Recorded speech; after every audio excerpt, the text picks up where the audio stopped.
В первой музыкальной школе имени Георгия Тадеева состоялся отчетный академический концерт с участием учащихся и педагогов школы.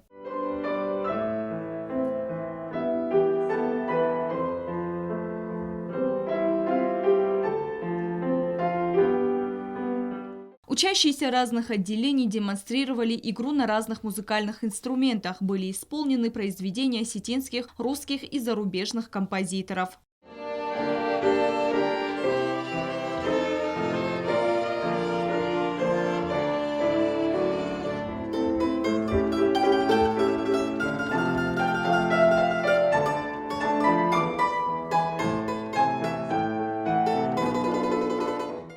Поддерживали талантливых музыкантов родители и друзья. На концерт были приглашены представители администрации Цхинвала.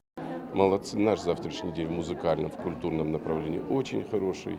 Детишки переживали, где-то были слезы, но в основе все очень хорошо. Жизнь идет хорошо, и завтрашний день нашей Родины идет хорошим, светлым днем. Сильное волнение дети оставляли за кулисами. На сцене им всем удалось показать великолепное исполнение. Музыкальная школа номер 1 впервые открыла двери для юных талантов в 1931 году. Возглавил ее тогда первый осетинский профессиональный композитор и дирижер-музыковед Борис Галаев, который внес огромный вклад в развитие культуры. Стелла Бязарова, Фатима Чочиева, Арнольд Харебов. Информационный выпуск сегодня.